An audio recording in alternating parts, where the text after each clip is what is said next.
Discover you don't have to do it alone. You can leverage technology back. Hello, YouTube. Today we're looking at the benchmark interest rates by the CBN. It's going to be an interesting conversation. Be part of it. Send us messages on WhatsApp. All right. Ooh, my goodness. But well, I hear that they leave a 5% interest rates as subsidy for agriculture, health, power, manufacturing. Oh yeah. It's okay. Let's look at what we've got. Right here on Smooth 98.1. With critical focus on the Nigerian economy, we see the bigger picture. Business Express on Smooth 98.1. Business Express, brought to you by EnterSwitch. We're on. Solutions. Okay.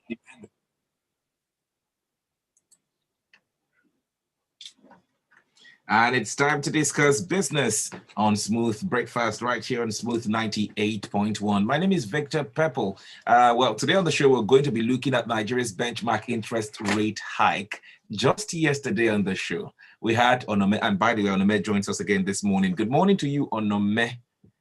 Good morning, Victor. Good morning, Lagos, and the rest of the world. Yes, thank you very much, Mr. Ohwovoriole. That's not it? No. Oh my goodness. I thought I tried. I rehearsed this so hard on me. I might have to come to the studio to teach you. Maybe I should do that one. It's all right. Well, yesterday we were just talking about the interest rates proposed. We saw that the CBN was supposed to have her monetary policy committee meeting, the third one for the year, by the way. And then we knew that, they were going to discuss about the interest rates. I was proposing for a decrease. I mean, rightly, you said it wasn't going to happen because of the interest rates. The inflation, we're at 16% at the moment. And we saw, just like you prophesied or predicted, right? It happened just exactly that way. By the way, we're streaming live on YouTube. It's Smooth 981 FM Lagos. And you can be part of the conversation by sending in your messages to us on WhatsApp on 0809-444-0981. Let's get your reactions to the proposed, it's not the proposed, it's what it is right now, the 13% in interest rate by the Central Bank of Nigeria.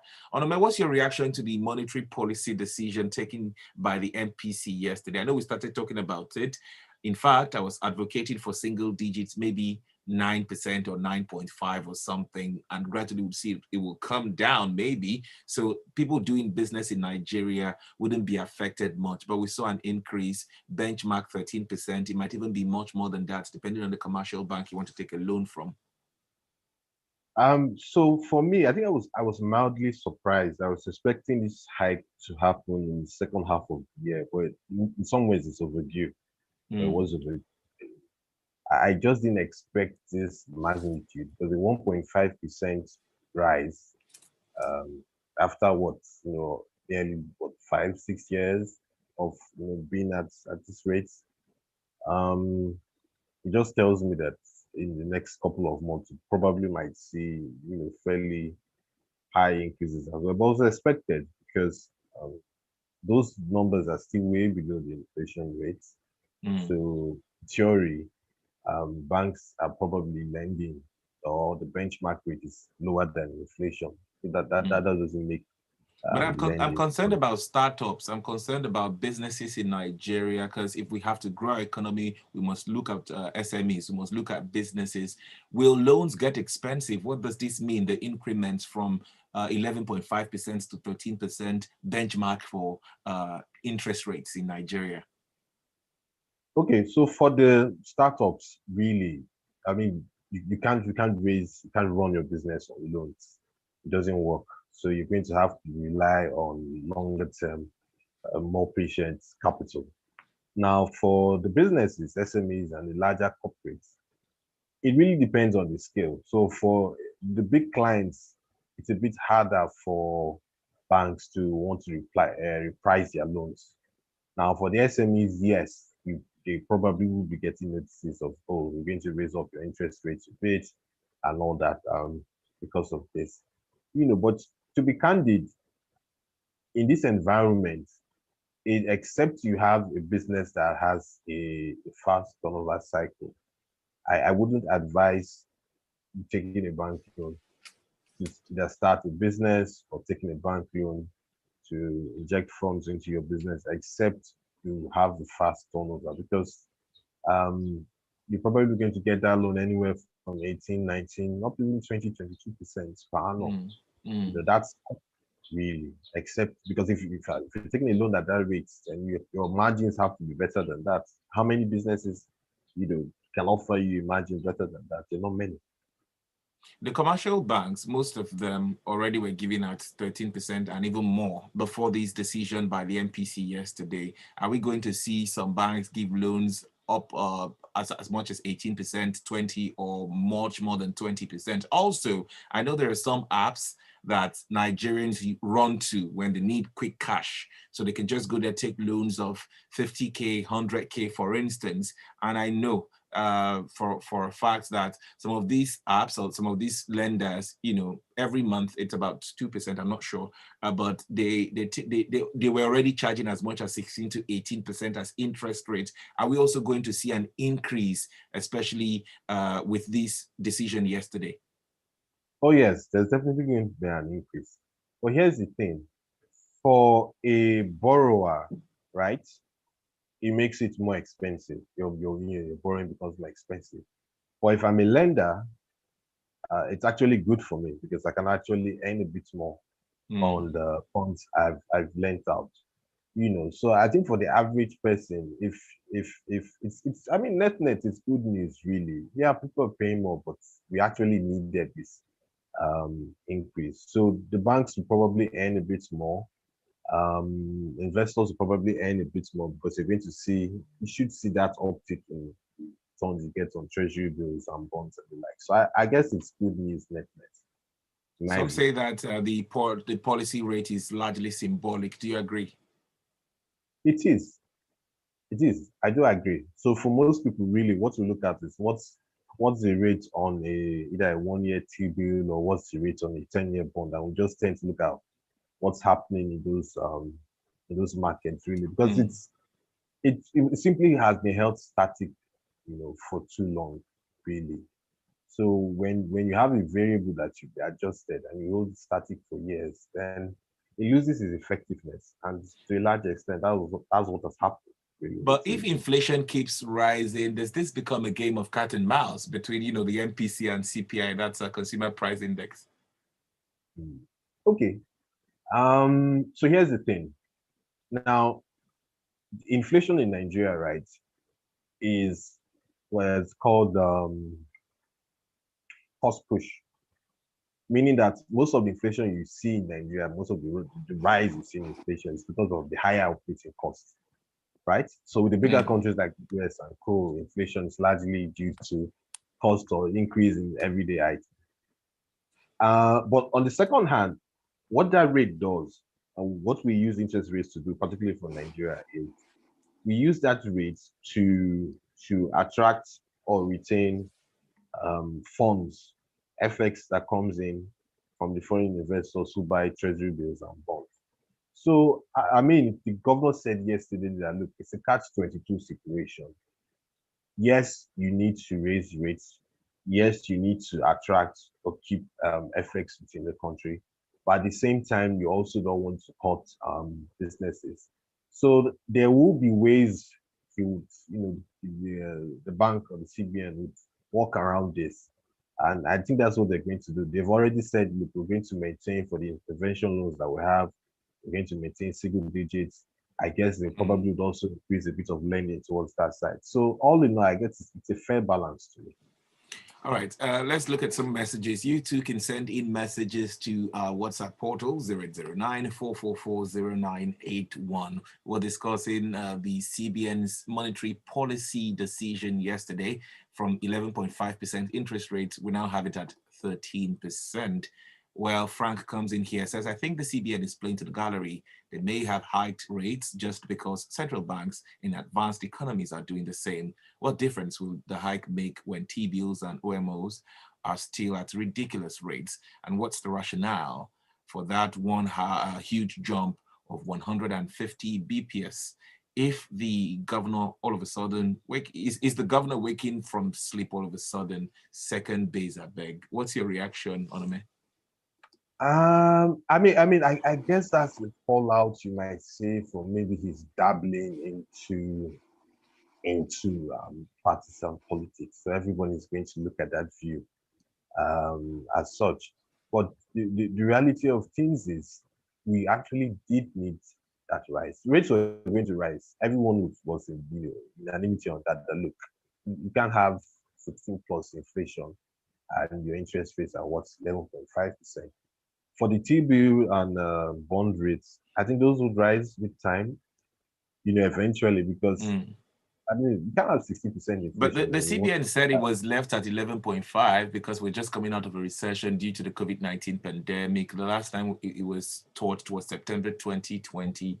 And a lot of Nigerians will say, yes, we're out of a recession. But even in 2022, we've seen hike in goods prices, and it affects the everyday Nigerian. But just to also bring it into this conversation, to be fair to the CBN, they said they were going to keep the intervention fund interest rates at 5% for agriculture, power, healthcare, and manufacturing sectors. What do you make of that decision, really? Do you think, oh, that's okay, fair enough? I think that was expected, definitely. So I wasn't expecting a hike anyway. In the long term, though, we need to bring down the cost and inflation rates. And one of the ways we can do so is to bring down the cost of doing business. One of the reasons why banks can give you single digit. Look, when you factor all the costs involved, the rates are double digits.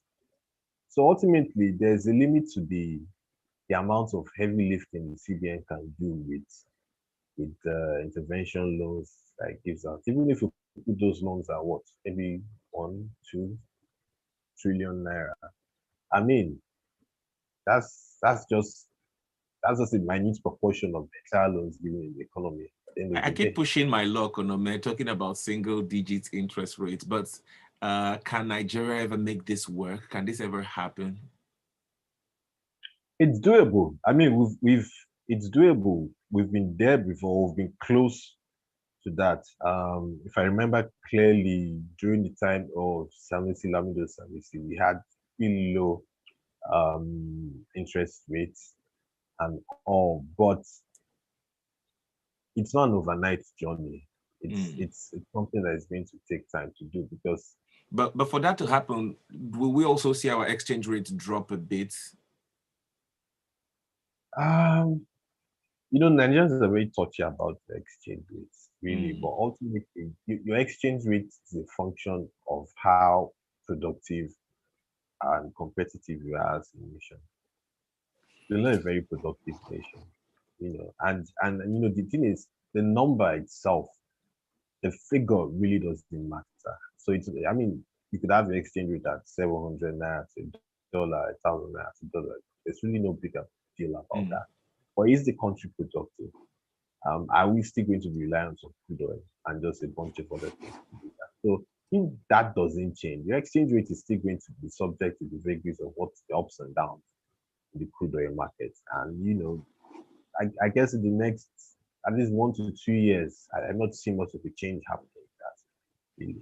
Once you have a diversified exchange rate base, then you are going to be less reliant on using your interest rates as a means of okay, let's quickly just run through some of the messages on WhatsApp.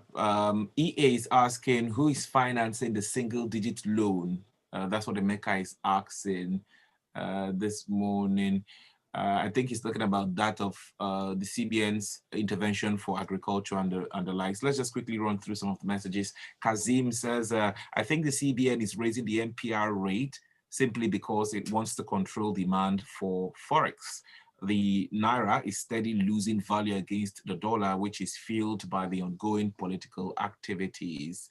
And then Lodge says, I think raising the rates is pointless. The real cause of the inflation is not demand, it's cost push. Exchange rate is ridiculous. I think mopping up funds at this point will further increase inflation.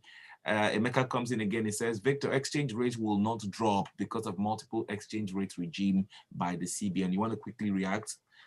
I agree. I I mean, as long as you have a gap, now you have that huge gap between the official rate. What's the official rate? 4.9, 4.09, 4.10, and then you have the market rate. Official rate is around 4.16. Right? So Yes. let's listen to that 4.16. So if you have the official rate at 4.16, you have a black market at 600. 600. That's a gap. That's a profitable gap, So one is we need more FX coming into the country, back to the interest rate. And two is that we need to close that gap. Now, there are different models as to, if you say the Naira is overvalued or undervalued, but with a gap like that, you're going to see illegal activities happening. It's just common sense. It's just, the margins are just too wide for people not to do that. So as long as you have that, really, then, it's going to be, things are going to stay the way they are. All right, Onome, we need to go now, but we must thank you very much. How can we find you on Twitter? Twitter at Quantimodo. Yeah. All right, so let's keep the conversation going. You were spelling. Go ahead, quickly. QUANISIMODO. All right, there you have it. You can also tag us into the conversation, Smooth981 FM on Twitter. I'm at Victor Pepple. Let's keep the conversation going about the exchange rates and also the interest rates in Nigeria. Well, we'll bring you freshly pressed at 7:30 if you stick around. Let's do this again tomorrow at 6:30 right here on Smooth 98.1. Good morning. Brought to you by Bye, Victor. Thank you very